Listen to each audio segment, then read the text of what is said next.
The year was 1872 when Eleanor Caldwell first arrived at the remote settlement of Pinetop Ridge in the Montana Territory. What set her apart wasn't merely that she was one of the few women to claim a homestead alone in these parts. It was her unusual approach to grizzly tracking that would later become the subject of regional fascination, skepticism, and ultimately grudging respect. The locals had long established methods for dealing with the apex predators that roamed the dense forests and mountain passes surrounding their struggling settlement. These methods were passed down, man to man, with an unquestioned reverence.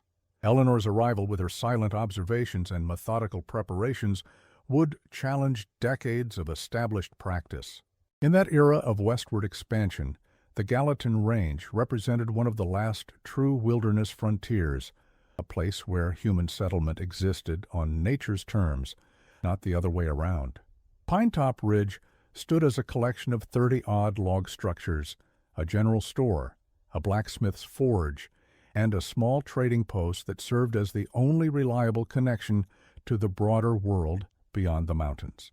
When the snows came, which they did with particular fury in this high elevation, the settlement might go weeks without news or supplies from the nearest proper town, some 40 miles to the east. Self-reliance wasn't merely valued, it was the difference between survival and disaster. Welcome to this remarkable frontier chronicle, where forgotten wisdom and unexpected innovation collide with tradition in ways that would forever change the course of local history.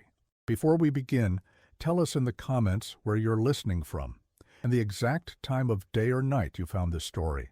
It's always fascinating to see how far these frontier tales travel and when they reach you.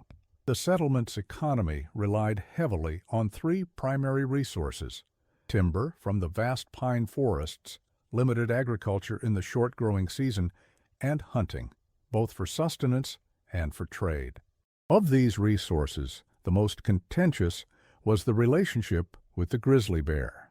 The massive creatures were simultaneously revered and feared, respected for their power, yet hunted for their fur, fat, and claws, which brought substantial payment from traders heading east to the more established territories.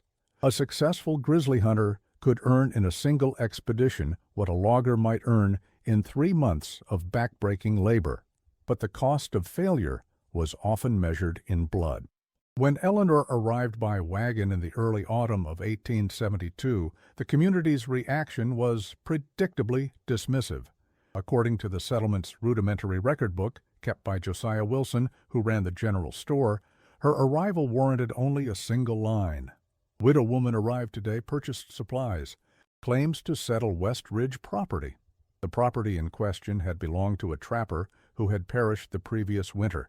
A small cabin set back nearly 3 miles from the main settlement, with a creek running nearby and positioned on a south-facing slope that caught what little winter sun penetrated the mountain range.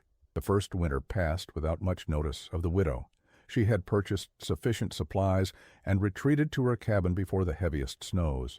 Most assumed she would either perish in the harsh conditions or flee with the spring thaw. When neither occurred, curiosity began to build about the solitary woman who had defied expectations simply by surviving. The spring of 1873 brought Eleanor into more regular contact with the settlement as she came to trade various items, primarily small game she had trapped, herbs she had gathered, and peculiarly detailed sketches of the surrounding landscape that she traded to the occasional cartographer or government surveyor passing through. It was in the late summer of 1873 that Eleanor first mentioned her interest in grizzly hunting. The settlement's most accomplished hunter, a man named Thomas Blackwood, who had claimed 9 grizzlies over his 15 years in the territory, reportedly laughed outright at her inquiry about hunting techniques.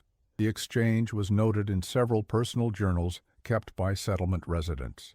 According to Martha Simmons, wife of the blacksmith, Blackwood told the widow woman she'd best stick to rabbits and herbs lest she become bear food before the first frost. What followed was a period of careful, methodical preparation that set the pattern for what would later be recognized as Eleanor's distinctive approach. Unlike the male hunters who often relied on proven but static methods, tracking game trails, using dogs to tree smaller bears, setting baited traps, Eleanor began what appeared to be an unusual form of research. She spent weeks observing the terrain, not just for signs of bears, but studying wind patterns, water sources, and the seasonal progression of various plants that bears foraged. According to Trading Post records, she purchased several blank ledgers, pencils, a compass, and eventually commissioned the blacksmith to forge several specialized tools according to her own designs. These tools, unlike the traditional hunting implements, were not weapons but devices for measurement and observation. The blacksmith's ledger, preserved in the territorial archives, lists payments for weather vane, collapsible, with cardinal markings, and graduated metal stake set with notching system. These unusual items prompted speculation among the settlement residents, but Eleanor offered little explanation beyond her need to understand the mountain's breath, a phrase recorded in multiple accounts and which would later become associated with her distinctive methodology. The winter of 1873 to 1874 was particularly severe. Heavy snows began in late October and continued through February with little respite. The settlement's normal supply lines were cut off for nearly 6 weeks when the mountain pass to the east became impassable. Hunting parties returned with diminishing success as game became scarce or moved to lower elevations beyond safe traveling distance. By January, the community was implementing strict rationing of flour, salt, and other staples. The settlement's record book notes 3 separate meetings called to discuss the dwindling supplies and distribution policies. During this period of hardship, Eleanor Caldwell remained conspicuously absent from community concerns. While not unfriendly when encountered, she did not participate in the communal rationing system, leading many to assume she must be struggling severely in her isolated cabin. Josiah Wilson's journal entry from February 1874 notes, "Sent Michael's boy to check on the widow woman, fearing the worst. Boy returned reporting smoke from her chimney and fresh tracks around her property. Refuses assistance. Pride before sense, I fear." What the settlement did not yet understand was that Eleanor's apparent isolation masked a different approach to winter preparation.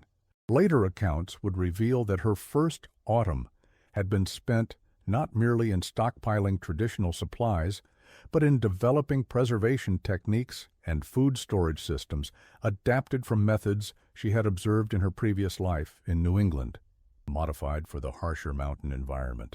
Her cabin featured a cold storage cellar dug 8 feet below the frost line, a depth that local builders had deemed excessive, but which maintained consistent temperatures throughout the winter months. The spring thaw of 1874 revealed a community chastened by winter's hardships, but preparing once again for the cycle of planting, logging, and hunting that sustained their tenuous existence. It was during this period that Eleanor made her first significant impression on the settlement's hunting practices. In early May, she arrived at the trading post with a medium-sized black bear, not a grizzly, but a respectable quarry nonetheless. What caught attention was not the bear itself, but her detailed explanation of how she had tracked and hunted it using what she called her scent mapping technique. According to multiple accounts recorded at the time, Eleanor had spent the previous autumn creating detailed maps of bear movement patterns in relation to prevailing winds, food sources, and topographical features. She had observed that bears followed predictable scent corridors determined by daily heating and cooling of mountain slopes, which created consistent air currents. By positioning herself strategically within these corridors, she claimed to significantly increase the efficiency of her hunting efforts while reducing personal risk. The Trading Post Journal records her explanation in unusual detail. Mrs. Caldwell claims bears navigate primarily by smell, not sight. Says mountain winds follow predictable daily patterns, downslope in morning as cold air falls, upslope by midday as sun heats the ground. Bears move against these air currents to detect food and danger. By mapping these patterns and timing her hunts accordingly, she intercepts bears, rather than tracking them directly. This approach represented a fundamental shift from the pursuit-based hunting practiced by the settlement's men to a position-based strategy that required less physical exertion but far more preparation and environmental understanding. Blackwood and the other experienced hunters initially dismissed her methods as feminine overthinking. The traditional approach relied heavily on strength, endurance, and courage, tracking bears to their feeding grounds or dens, using multiple hunters to ensure safety, and ultimately confronting the animal directly. The notion that careful observation of wind patterns might prove more effective than generations of established practice was met with skepticism bordering on derision. One particular exchange, recorded in Martha Simmons's journal, captured the sentiment. Blackwood asked if she expected bears to walk right up to her if she sat in the right spot. Mrs. Caldwell replied that was precisely what she expected, provided she understood the wind correctly. The men laughed for nearly 10 minutes. This dismissal was typical of the initial response to Eleanor's ideas, which challenged not just hunting techniques, but the masculine values that underpinned frontier identity itself. The summer of 1874 passed with Eleanor continuing her methodical observations and occasional hunting of smaller game. She traded regularly with the settlement but maintained her independence and solitary habits. According to store ledgers from this period, she purchased unusual quantities of glass jars, beeswax, and various mineral compounds, leading to speculation about her activities. Some settlers suggested she might be practicing folk medicine or even witchcraft, though no such accusations were ever formally raised. What these purchases actually supported was the next phase of Eleanor's methodological development. Having mapped the natural wind patterns of the surrounding mountains, she began experimenting with what she would later term scent manipulation, the creation of artificial scent markers that could influence animal behavior when strategically placed. Her journals, discovered decades later during renovations to the Territorial University Library, reveal that this period involved extensive trial and error, with Eleanor documenting dozens of formulations and their observed effects on various wildlife. One entry from July 1874 notes, "Mixture of rendered deer fat, crushed juniper berries, and iron filings produces strong reaction in both deer and bear. Deer approach cautiously, then flee rapidly. Bear investigates thoroughly, often marking nearby trees. Duration of effect approximately 3 days, depending on weather conditions. Next attempt will incorporate beeswax sealant to extend viability." These experiments, conducted quietly and methodically, formed the foundation for the more sophisticated techniques she would later employ. It was the fall hunting season of 1874 that would transform Eleanor's standing in the community. In September, a particularly large grizzly had been raiding the settlement's western homesteads, destroying property and killing livestock. 2 organized hunting parties had failed to track the animals successfully. The bear's depredations had become serious enough that a bounty was offered by the collective resources of the settlement, $50 and a winter's worth of supplies to whoever killed the marauding grizzly. The settlement's record book details the growing concern. September 20, 1874. Third cow killed at Peterson Homestead. Bear tracks measure nearly 14 inches. Hunting party, led by Blackwood and Johnson, returned empty-handed. Bear appears to be moving between 3 valleys, making tracking difficult. Council agrees to post bounty notice.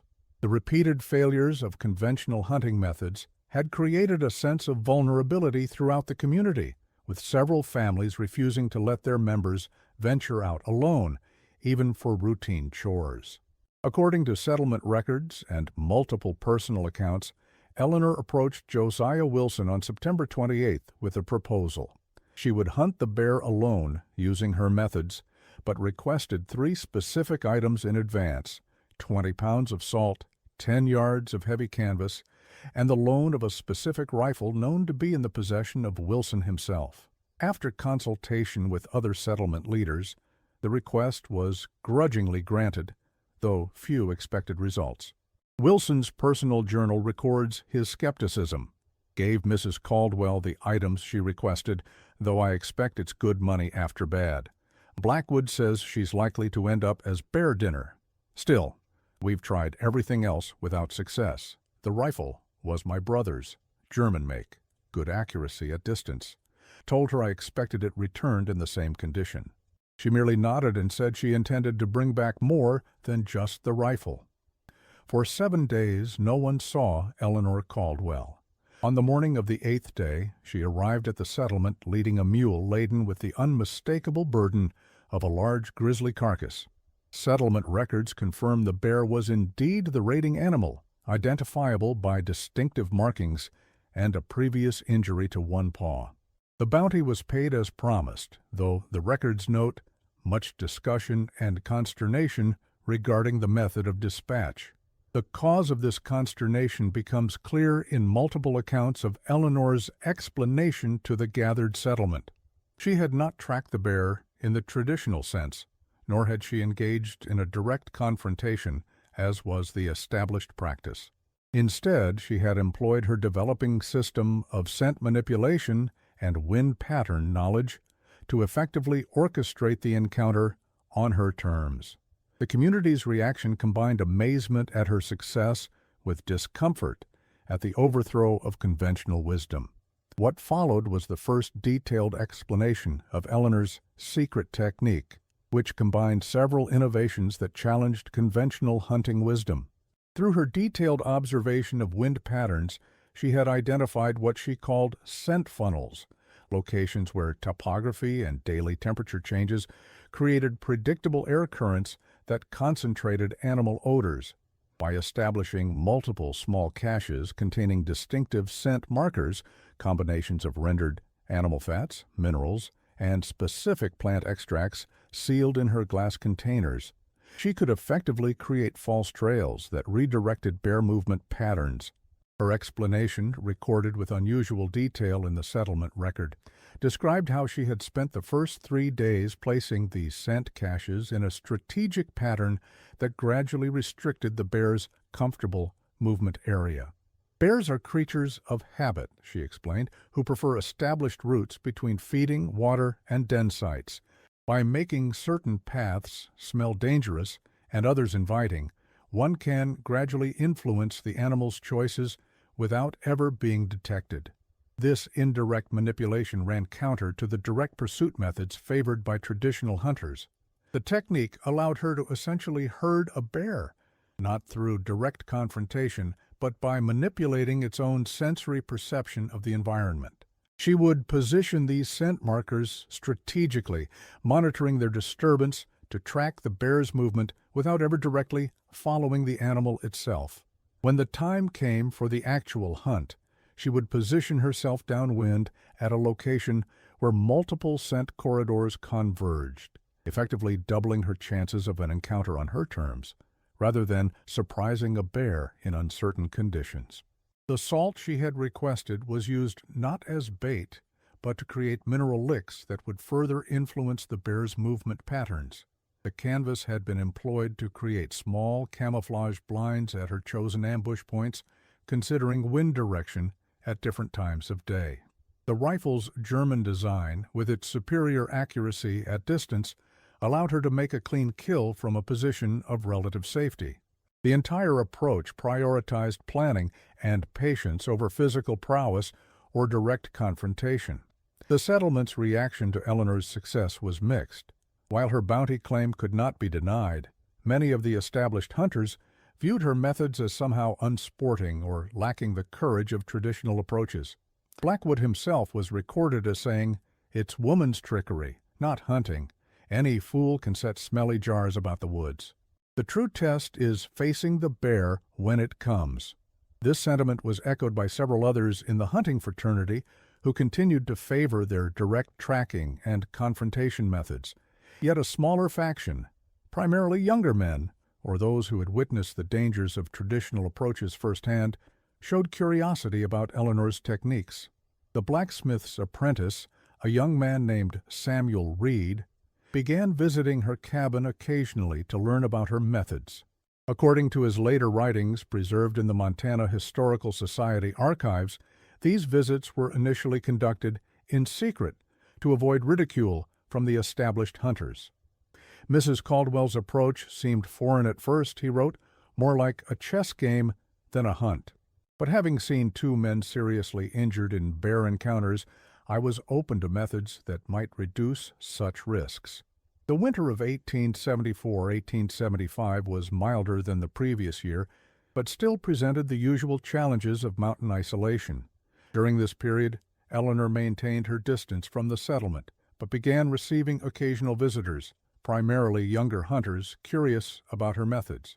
Settlement gossip noted these visits with suspicion, but the practical reality of frontier life meant that effective techniques, regardless of their origin, gradually gained attention. According to journal entries from this period, at least 3 young men began experimenting with variations of Eleanor's scent mapping approach, though with limited initial success due to what she later described as hasty implementation without proper observation. As the spring of 1875 approached, Eleanor made another significant innovation in her techniques. Trading post records show unusual purchases of glass tubes, cork stoppers, and various chemical compounds that had to be specially ordered from Helena. These materials supported her development of what she called weather-activated scent releases, containers designed to gradually dispense their contents as temperatures change throughout the day, creating more complex and dynamic scent landscapes that better mimicked natural conditions. Samuel Reed's journal from this period describes witnessing these devices in action.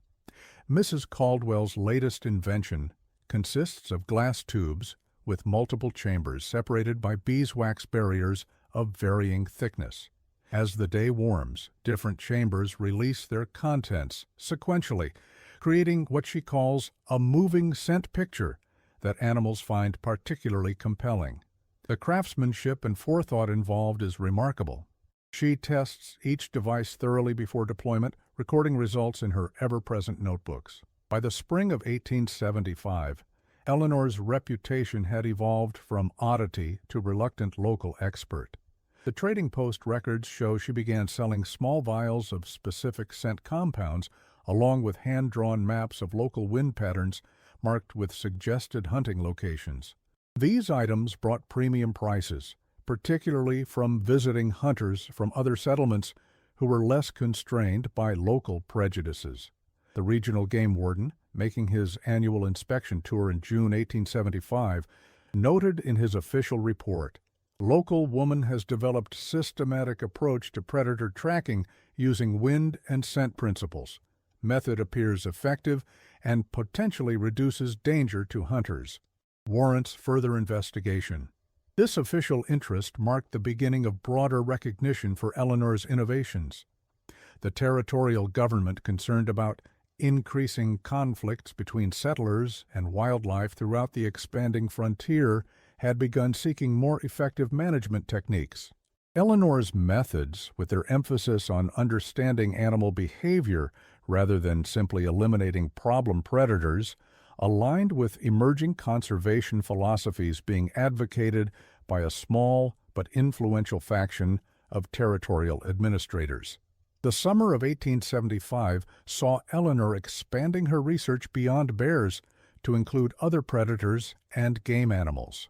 Her journals from this period detail observations of wolfpack movements, elk migration patterns, and mountain lion territories, all mapped according to her developing understanding of scent landscapes and wind patterns. These broader applications demonstrated that her approach was not merely a specialized technique for bear hunting, but a fundamental reimagining of how humans might understand and interact with wildlife.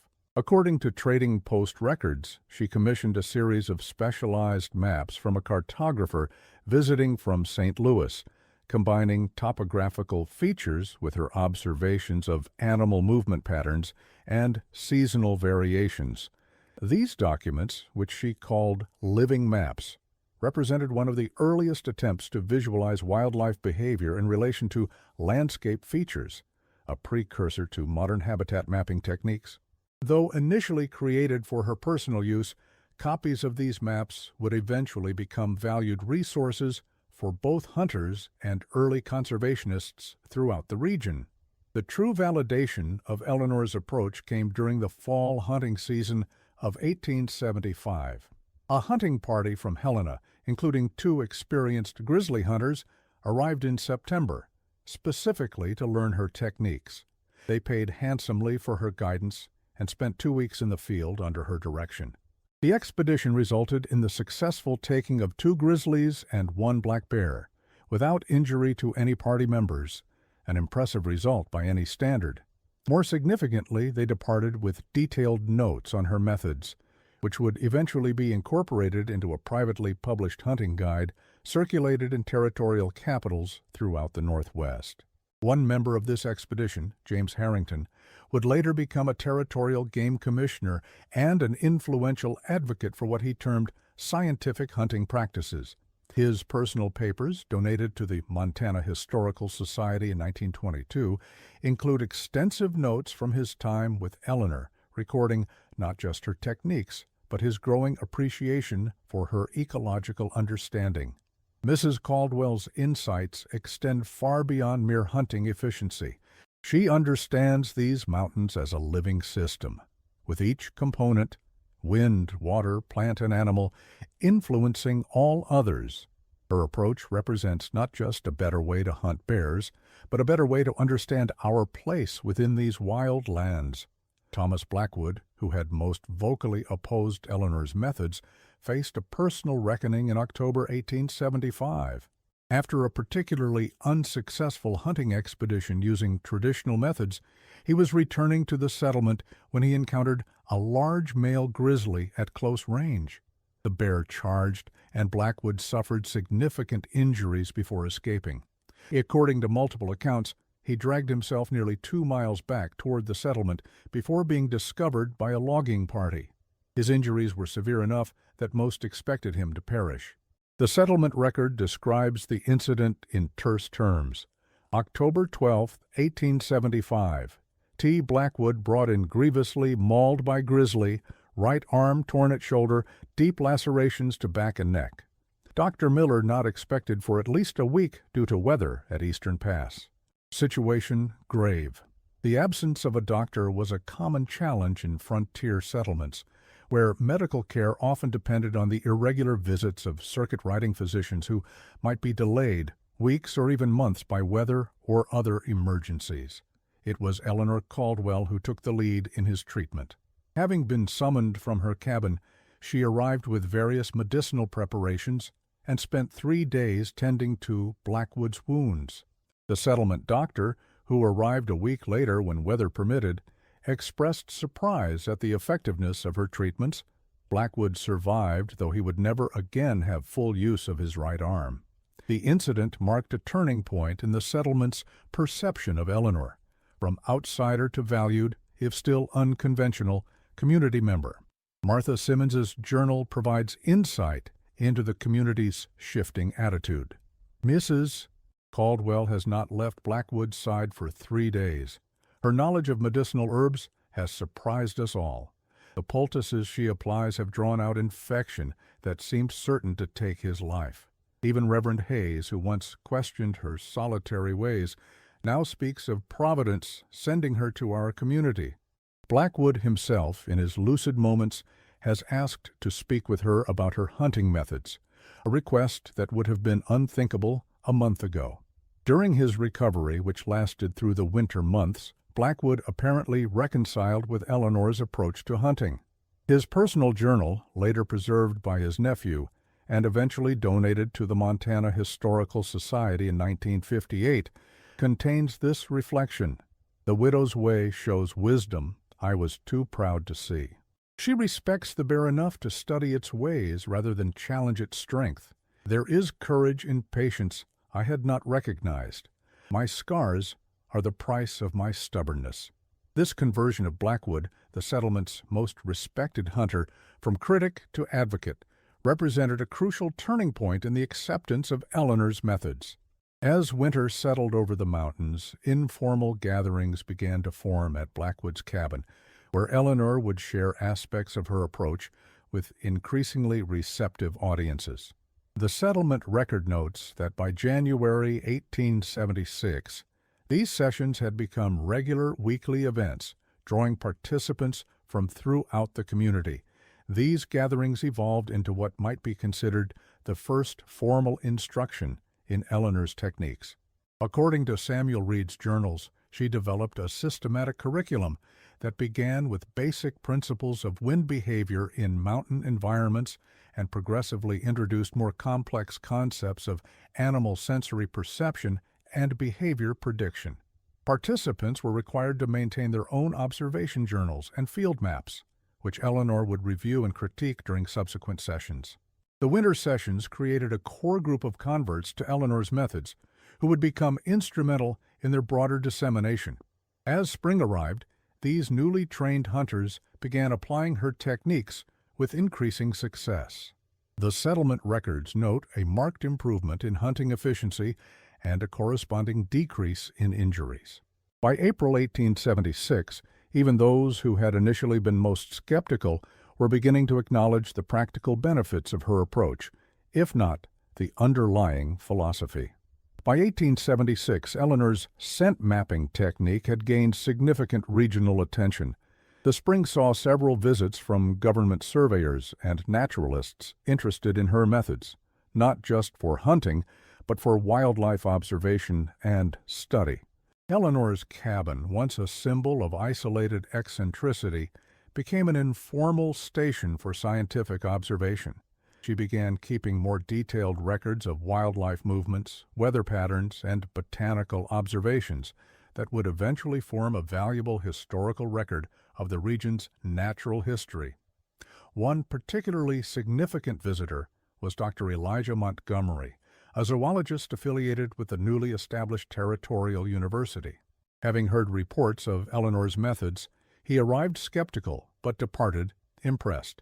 His official report to the university regents, preserved in institutional archives, recommends establishing a formal relationship with the remarkable Mrs. Caldwell, whose empirical methods and observational rigor would do credit to any scientific institution. This academic validation further legitimized Eleanor's approach in the eyes of territorial authorities. During the summer of 1876, Eleanor undertook what would become one of her most significant research projects, a comprehensive mapping of grizzly bear territories throughout the surrounding mountains. With the assistance of several converted hunters from the settlement, she established a network of observation posts and scent stations designed to track bear movements without disturbing the animals. This project represented one of the earliest systematic attempts to study large predator behavior in natural settings without relying on hunting or trapping. The results of this study, detailed in her personal journals, included several significant findings that contradicted conventional wisdom about grizzly behavior. She documented that bears maintained much larger territories than previously believed, followed more consistent travel patterns, and demonstrated complex social behaviors previously unrecognized. These observations, while initially gathered for practical hunting applications, would eventually inform early conservation policies as territorial authorities began considering sustainable wildlife management approaches. The most significant formal recognition came in August 1876, when a representative from the Smithsonian Institution arrived specifically to document her techniques. Dr. William Hammond spent 3 weeks observing Eleanor's methods and collecting samples of her scent compounds for analysis. His subsequent report, filed in the Smithsonian Archives, credited her with developing a systematic approach to wildlife behavior prediction based on environmental factors previously overlooked by conventional hunters and naturalists alike. While not published for general circulation, this report became a reference for later scientific studies of animal behavior and tracking techniques. Dr. Hammond's visit included field demonstrations of Eleanor's methods, during which she tracked and located 3 different grizzlies without alerting the animals to human presence. According to his field notes, she was able to predict with remarkable accuracy when and where bears would appear based on her understanding of wind patterns and scent landscapes. These demonstrations convinced him that her approach represented a significant advancement in wildlife observation techniques, with potential applications far beyond hunting. The Smithsonian recognition brought Eleanor's methods to the attention of a broader scientific community. Correspondence preserved in the Smithsonian archives indicates that information about her techniques was shared with naturalists and wildlife managers throughout the United States and as far away as European research institutions. Though her name was often omitted or minimized in these academic exchanges, a common fate for female contributors to scientific knowledge in that era, the core principles she developed began influencing wildlife research methodologies across multiple disciplines. In September 1876, Eleanor took an unprecedented step for a woman in that era and region. She opened what might be considered the first formal hunting guide service in the territory, specifically focused on her techniques. Settlement records indicate she hired 2 local young men as assistants and began offering structured training expeditions for visiting hunters. These expeditions commanded premium prices but gained reputation for both safety and effectiveness. The territorial newspaper, on a rare visit to the remote settlement, published a brief feature noting, "Mrs. Caldwell's hunting innovations have transformed perilous bear hunting into a methodical enterprise with significantly reduced risk to participants." These guided expeditions typically lasted 2 weeks, combining practical instruction in her methods with actual hunting opportunities. Participants received training in wind pattern observation, scent mapping techniques, and the preparation and deployment of scent markers. According to testimonials recorded in Eleanor's business ledgers, many experienced hunters initially approached her methods with skepticism, but departed as converts. One particularly telling comment from a hunter who had previously lost a brother to a grizzly attack noted, "Mrs. Caldwell's techniques remove much of the danger without diminishing the skill required. If anything, they demand greater discipline and understanding than traditional methods." The economic impact of Eleanor's business on the settlement was substantial. Her clients typically stayed at the settlement's small hotel, purchased supplies from the general store, and often hired local assistants for their expeditions. The settlement records note a marked increase in commercial activity during hunting seasons, with Eleanor's operation becoming one of the primary economic drivers for the community. This financial benefit further cemented local support for her methods, demonstrating that innovation could enhance rather than threaten traditional frontier economies. Thomas Blackwood, partially recovered from his injuries, became an unexpected advocate for Eleanor's methods. Unable to hunt as he once had, he focused on teaching younger hunters, incorporating many of Eleanor's techniques into his instruction. The settlement records note that by 1877, the annual hunting harvest had increased by nearly 30%, while hunting injuries had decreased dramatically. This practical result did more to cement acceptance of her methods than any outside validation could have achieved. Blackwood's conversion was particularly significant because it represented a bridge between traditional frontier masculinity and Eleanor's more analytical approach. In his teachings, preserved through the notebooks of his students, he framed her methods not as replacing traditional skills, but as enhancing them. The old ways taught us courage and determination, which remain essential. The widow's ways teach us observation and patience, which make our courage more effective and our determination more likely to succeed. This integration of approaches helped make her innovations acceptable to those who might otherwise have rejected woman's methods outright. The winter of 1877-1878 brought an unexpected development. Eleanor, now established as a local authority, received an official letter from the territorial governor's office requesting her presence in Helena for consultation on proposed hunting regulations. This recognition of a woman's expertise in what had traditionally been an exclusively male domain represented a remarkable shift in frontier gender roles. According to settlement records, Eleanor traveled to Helena in February 1878, spending 2 weeks in consultation with territorial officials. The substance of these meetings was not fully recorded, but subsequent regulatory guidelines issued in spring 1878 incorporated several principles aligned with her conservation-minded approach to hunting. The territorial regulations published in March 1878 included several innovations that clearly reflected Eleanor's influence. These included the establishment of hunting seasons based on animal breeding cycles, restrictions on hunting in specific areas identified as critical habitat, and the first formal requirements for hunter education focused on safety and wildlife conservation principles. While modest by modern standards, these regulations represented early steps toward the scientific wildlife management practices that would develop in subsequent decades. Eleanor's participation in these regulatory discussions established her as a policy influencer beyond her local community.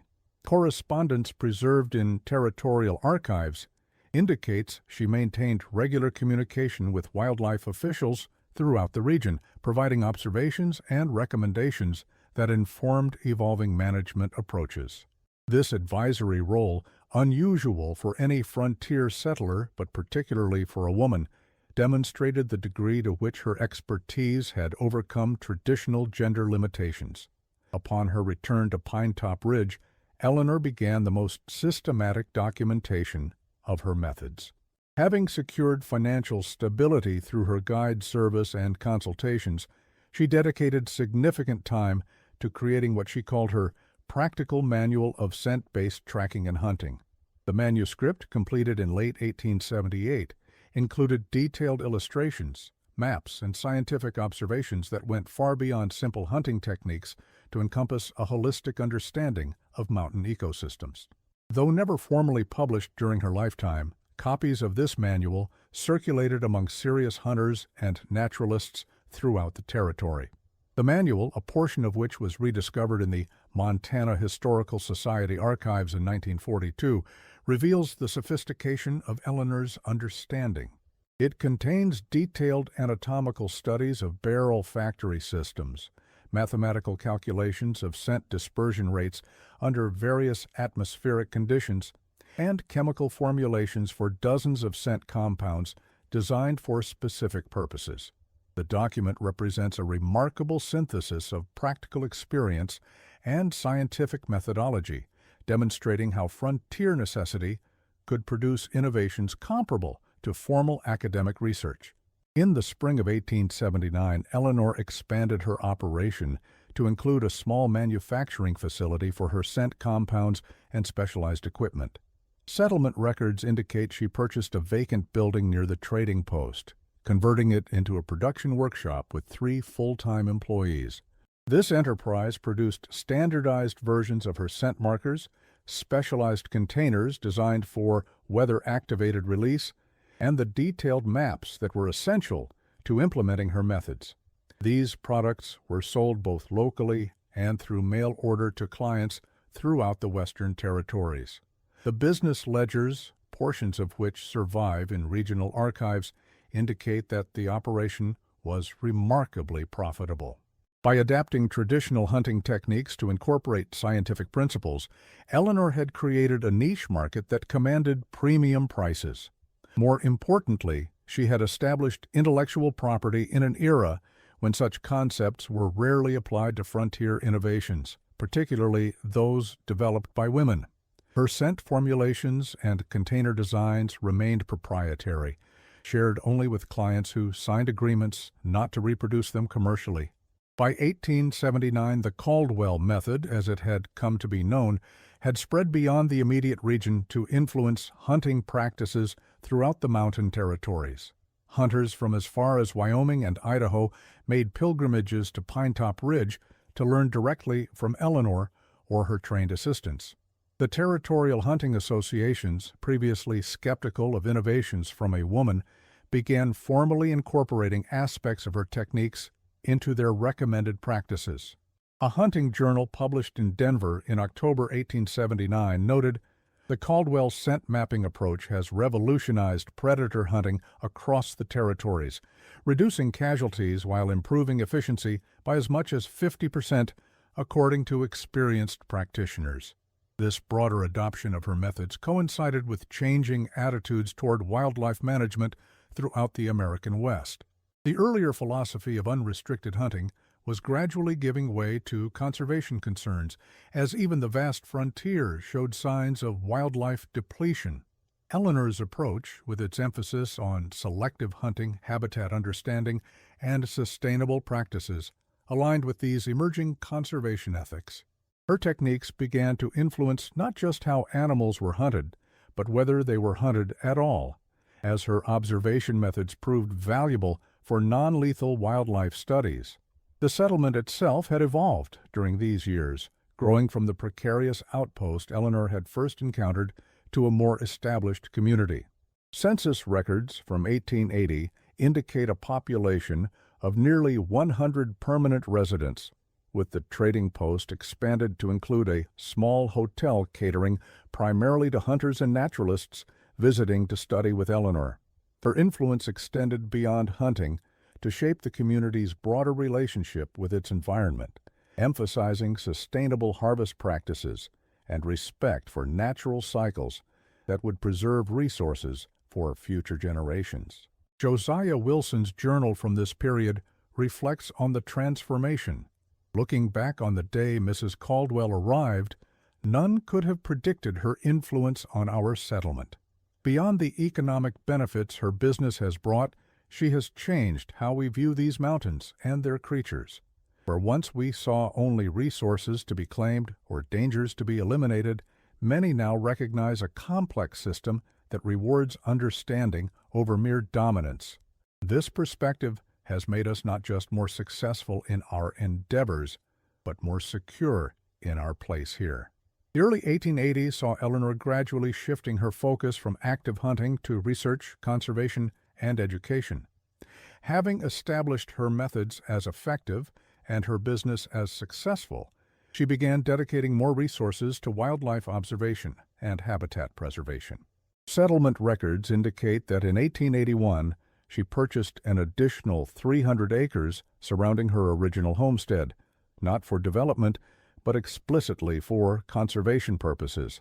This private wildlife sanctuary, one of the first in the territory, became a field laboratory for her ongoing studies. In partnership with the Territorial University, she established a summer field course in wildlife management that brought students to her property for intensive training in observation techniques and habitat analysis.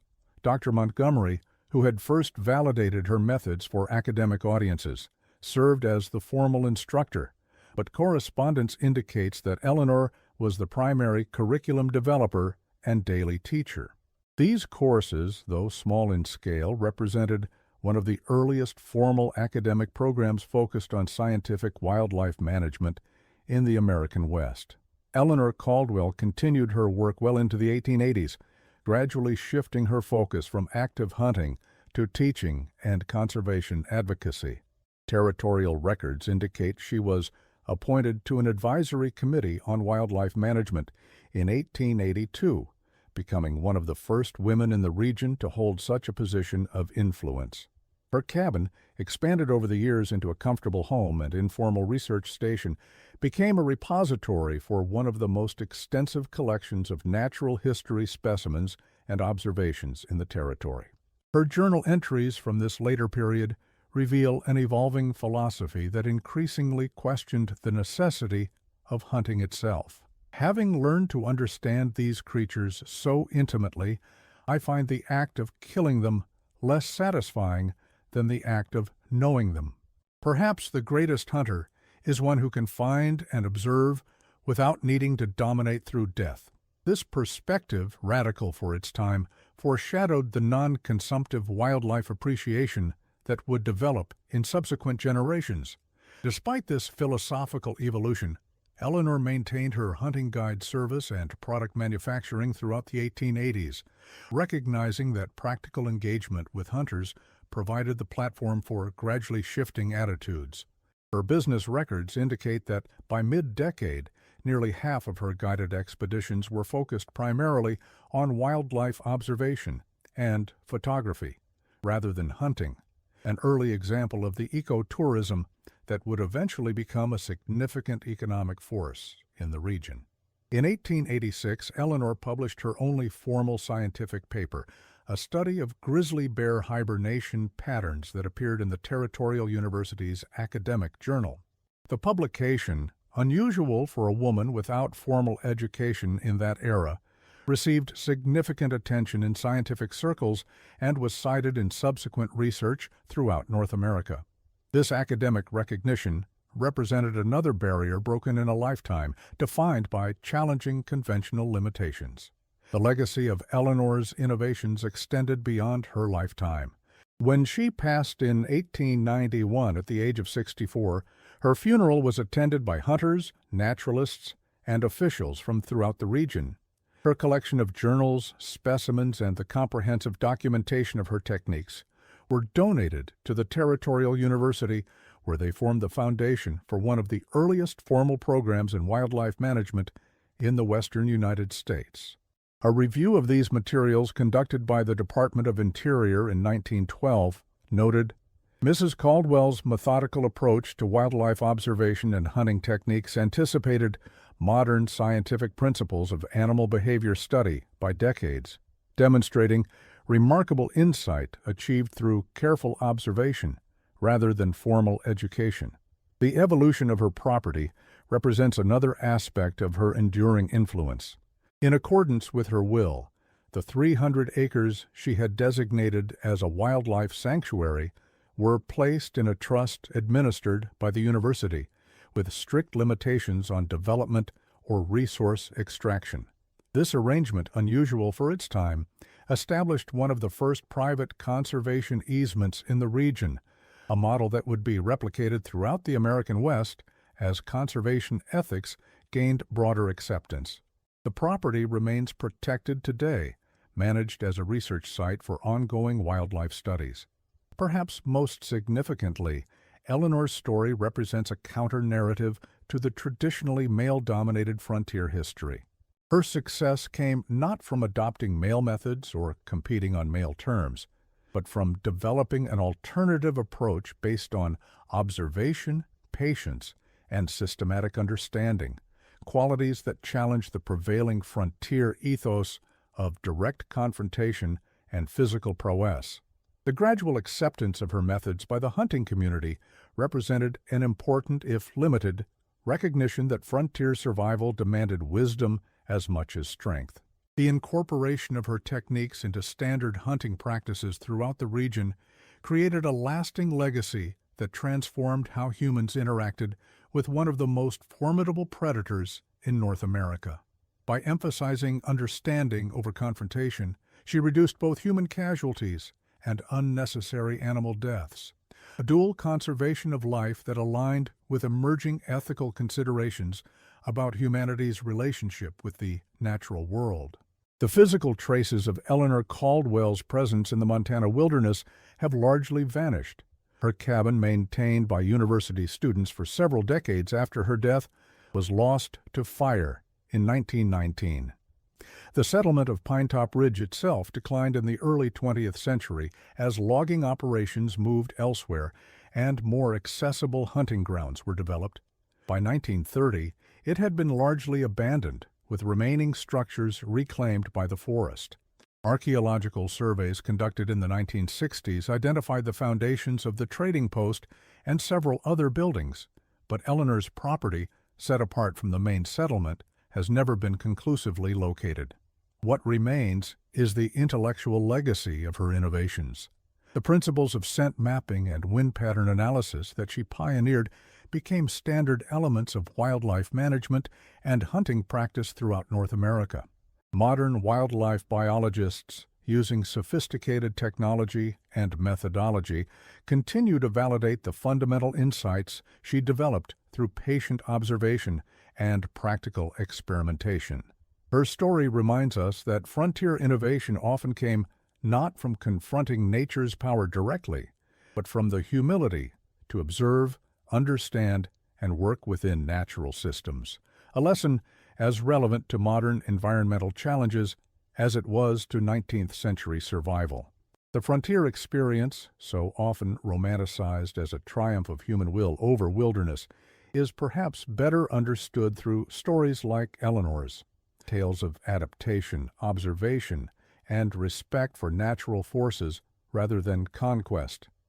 Her secret was ultimately no secret at all, but a willingness to learn from the environment rather than impose human expectations upon it.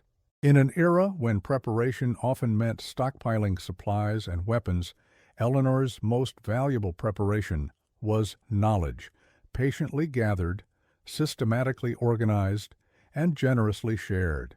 That legacy of learning, more than any hunting technique, represents her most enduring contribution to the American frontier experience.